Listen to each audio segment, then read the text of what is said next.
Israel's defense minister Ehud Barak has resigned from his position and says he is quitting politics a month before Israel goes to the polls. The 70-year-old also served as Israel's prime minister for 2 years and was a familiar figure on the world stage and in Washington, D.C. CCTV's Nina Donaghy is at the White House with more on the U.S. reaction to his resignation. Nina. Yes, Mike. Well, we haven't had any presidential statements or statements from the State Department, nothing official like that. But this was a very shocking announcement to those in the diplomatic and political arena here in Washington. Ehud Barak has long been a familiar figure on the world stage, not just a former prime minister of Israel, but although Avigdor Lieberman is Israel's official foreign minister, many times Ehud Barak stepped into that role, coming to Washington very frequently. My decision to retire stems from my desire to devote that time to my family, and also because I have never felt that politics was the height of my ambition.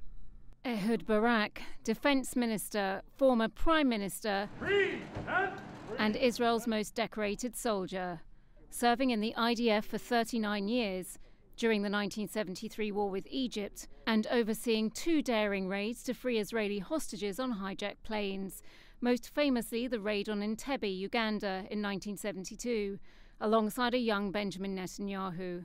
A man of war, but also of peace. As Prime Minister in 2000, he defied his own Knesset in seeking a peace agreement on final status issues with Yasser Arafat and Bill Clinton at Camp David. Succeeded by Ariel Sharon, Barak's independent party formed a coalition with Netanyahu's right-wing Likud party, ensuring a return to politics officially as defense minister, but more often replacing the hawkish Avigdor Lieberman as a de facto foreign minister. But is Barak really returning to private life, or in the complex world of Israeli politics, will he now join Tzipi Livni's new party?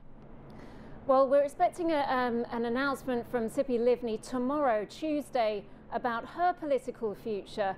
So we'll have to wait and see for that. But Ehud Barak will actually remain in his post, even though he says he's stepping down. Officially, he will remain in that position until January, until there's a new government. So it is still possible that if he joins a different political party, he actually could stay in the same job.